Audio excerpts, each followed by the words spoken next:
Big D's Entertainment Rankings and Reviews. Mini reviews. Greetings, my fellow YouTubers. Welcome again to Big D's Entertainment Rankings and Reviews. I'm the Big D, and today I'm going to be giving you a special, mini reviews vid. And this will be on a couple of recent films from last year that I just streamed for the first time ever. And give you my thoughts on these. I'm going to try and give you as quick and short as I can, which could come between 5 to 6 minutes tops, and then give you my thoughts and scores. Now, of course, these will all be spoiler free and what have you, so I hope you're ready for this. So let's get on with it. Here's the first main review.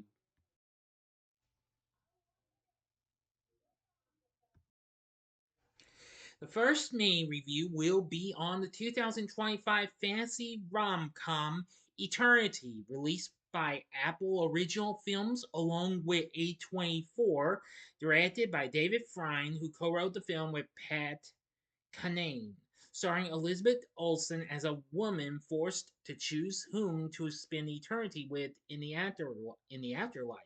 Her second husband of 65 years, played by Miles Teller, or her first husband, who died young, portrayed by Callum Turner.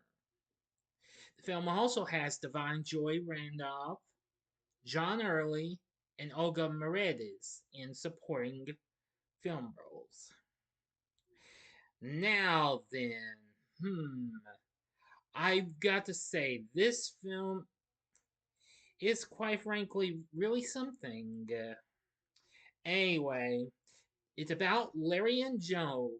We start with them as they are an argumentative elderly couple married for 65 years who attend a family gender reveal party. Joan has terminal cancer, which the couple keeps secret. At the party, Larry is shown a picture of Luke, Joan's first husband, who died in the Korean War. Larry suddenly chokes while eating a pretzel and dies, even though Joan would often remind him to slow down while eating those. When Larry awakens on a train as a young man, soon discovering he's in the afterlife. There he meets Anna, his assigned afterlife coordinator, or AC, who informs him that he must decide where he wants to spend his eternity. Anna informs that each eternity has a unique theme, but that all decisions and final and attempting to escape will result in banishment to the void, a place of infinite darkness. Larry decides to await the arrival of Joan at a space called the Junction, and soon afterwards, Joan succumbs to her cancer and arrives at the Junction as a young woman. She's reunited with Larry, but soon she also, as her AC, Ryan also arrives with Luke, who reveals he has been waiting for her in the Junction for the past 67 years. Yeah. Okay, now that's all the story I give to you, so see the movie if you want to. Now for my thoughts on the film, I'm gonna say it wasn't too bad, a little different than what I had anticipated, but I've seen the previews of this, and this looked really something. Now for the reviews, Rotten Tomatoes has a score of 77, certified fresh, saying marrying a clever spin on the afterlife with an infectious sweet streak, the film is a spiritual successor to classic romantic screwball comedies that's worthy of their company. Metacritic has a score of 58, and audiences surveyed by PostTrack gave the film an 84 overall positive score, with 54% saying they would definitely recommend it. Deadline praised the film's bright and fun production design and sparkling, colorful cinematography, but Pete Hammond for Deadline felt it could use a little tightening, writing that the middle section feels like an eternity. Well, that's understandable. I do think the atmosphere and settings in the afterlife was really something. I must say, this is really different than that. Now you're wondering this would be like if well, I don't want to get into too much details on that, but I've got to admit this is not too bad. I have to give the cinematography and the atmosphere of the film a good thumbs up. David Fleming does the score for the film, and I must say this is really good as well. It provides lots of good feel to it and all that jazz. Miles Teller plays the role of Larry, and I gotta say he's pretty good, the young version, while Barry Primus plays the old Larry. Playing Joan is Elizabeth Olsen, while Bay Buckley plays the old version of Joan.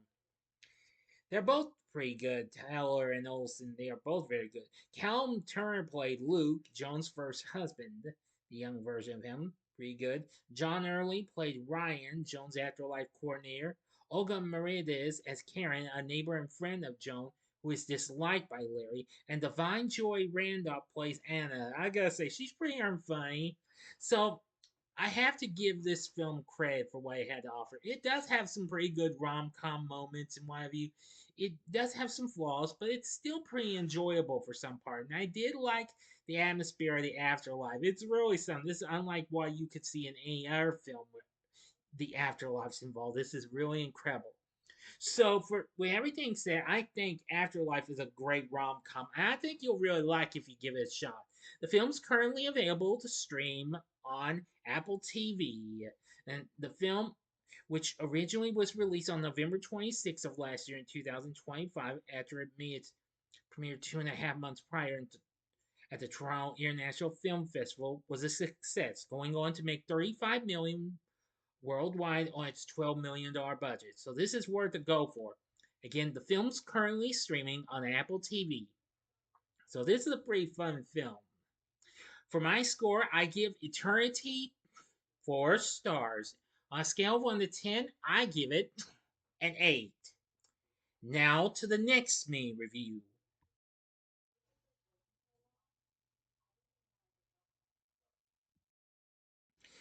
The next me review will be on the 2025 biographical musical drama flick Song Sung Blue, released by Focus Features. Written, produced, and directed by Craig Brewer, based on the 2008 documentary of the same name by Greg Coase. The film stars Hugh Jackman and Kate Hudson as Mike and Claire Sardina, who performed as the Neil Diamond tribute band Lightning and Thunder. This film was released on Christmas Day of last year, December 25th, 2025, just 2 months after it premiered at the AFI Film Festival. And this also did decent enough. It starts in 1987, where alcoholic musician Mark Sardina is hired to be a Don Ho impersonator, appearing at the Wisconsin State Fair. After refusing to perform when the promoter won't let him play his own material, he quit. Right as Claire Stengy, or Sting, yes, hang on, Stingle, sorry, I couldn't see. A hairdresser by day and performer by night is preparing to come on stage as Patsy Cline. In 1988, the two meet as neighbors and have a conversation where she suggests he go down the Neil Diamond route. Mike watches her sing and is immediately smitten. He returns home and starts practicing. The two later begin a romantic relationship and decide to perform together. After a misunderstanding about the target audience of their first gig, it ends almost immediately in a brawl. And Claire tells Mike he can't be so stubborn about the future of the band, and is upset about the failure and says he had the perfect night planned, and he asks her to marry him. And she agrees, but gets him to agree to always open with Sweet Caroline in the future. And they end up having a string of successful shows, even getting to open for Pearl Jam in 1995. Now, that's all the story I can give to you, so you must see the movie to know the rest. Now, for what I think of Song Sung Blue, I must say it's nice. It's a nice little film. I think this proved to be a very, very good film, and with such great characters. Well, and I do mean actual, since this is based on an actual story. I will admit that I like the saying of how it started out in the late 80s and then going into the late 90s. This was just so incredible. And I like the music we hear, especially some of the songs that were direct from Neil Diamond's library itself. Now, of course, now it is a shame he didn't have a cameo in the film, though. But hey, it's okay. I'm cool with it. Anyway, the film did decent, going on to make 57 million worldwide on its $30 million budget. So thus it was a modest hit. The film sits at 78% certified fresh on Rotten Tomatoes, where they say, bringing a sweet amount of dignity to the art of imitation, the film mostly avoids becoming a mere cover of the documentary on which it's based on, thanks to Jackman and Hudson's heartfelt performances. I couldn't agree more. I think Hugh Jackman and Kate Hudson did an exceptionally good job on their performances. Metacritic has a score of 61, and audiences polled by CinemaScore gave this an A. Yeah, I must say it's something. Of, of one review, the LA Times wrote, "You won't see a movie with better music and worse dialogue this holiday season than the bizarrely charming Song Sung Blue, a biopic about a husband and wife Neil Diamond cover band who were fleeing sensation in 1990s Milwaukee." I couldn't agree more on that. This is certainly really good. Owen Gleiberman for Variety wrote, "The film is certainly a movie for the bomb, bomb, bomb crowd. Mostly, though, it's for the Neil Diamond fans who will listen to Mike and Claire in their solo show at the Ritz Theater in Milwaukee in a state of slow burn bliss.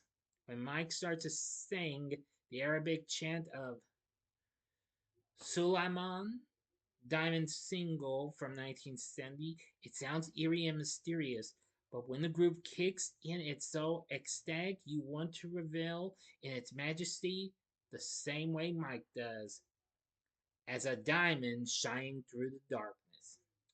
Of course, again, I couldn't agree more. I have to say it's good. It still has its flaws, though, but still, I appreciated what it had to offer with its great music and what have you, especially the takes on some of Mr. Diamond's songs. The score was composed by Scott Bomar, which was good. For the cast, we have Hugh Jackman as the late Mike Sardina, aka Lightning, who, of course, sadly passed away in 2006, and Kate Hudson as Claire Sardina, aka Thunder. They're both a great team, and I really liked their performances, as I've said already. Next up, we have Mark Shirilla, a Buddy Holly impersonator turned guitarist, played by Michael Imperioli, who you mostly would remember as Christopher of HBO's The Sopranos. We have Ella Anderson as Rachel Cartwright, Claire's daughter from her first marriage, and King Princess as Angelina Sardina, Mike's daughter from his first marriage. Mustafa Shakir as Sex Machine, James Brown impersonator, and Hudson Hensley as Dana Cartwright, Claire's son from her first marriage. We even have Jim Belushi as Lightning and Thunder's manager, Tom D'Amato, and Fisher Stevens. I haven't heard that name in some time, as Dave Watson. So I've got to admit, the cast is really good, and I think it's really exciting. I think if you're into Neil Diamond tunes, or if you really want to see a great musical biopic, then this is a film worth looking into. The film's currently available on physical media, and it's also currently available to stream now on Peacock, with it coming to Netflix later in the year. Since I just learned Netflix has now gotten the rights to air to show Universal and Comcast own films after they've had their first monthly runs on Peacock. For my score, I'm going to give Song Sung Blue 4 stars. However, on a scale of 1 to 10, I give it an 8.5. So, what did you think of these two films? Tell me what you thought about Eternity and Song Sung Blue, or you can give me your thoughts on either film. Leave them for me in the comments section below. If you like this video, click the like button, subscribe, click the bell for notifications, and be a part of the Big D Nation. Continue to help support my channel, and you know the rest. Join me next time when I bring to you a review of Tom and Jerry the movie. And I do mean the live action film. So if you like this, check out my reviews for some of these other films. In the upper left hand corner, check out my review of another musical flick that Hugh Jackman did, and that was The Greatest Showman. Or go to the upper right hand corner and see my review of the film that actually put Kate Hudson on the map, Almost Famous. Or if you like Eternity's silly comedy with a little screwball feel to it, check out my review of a classic from the 70s in What's Up, Doc, in the bottom left hand corner. In the bottom right hand corner is the button you can click to subscribe. If you like rankings and reviews on movies, TV, music, video games, etc., then I'm your guy.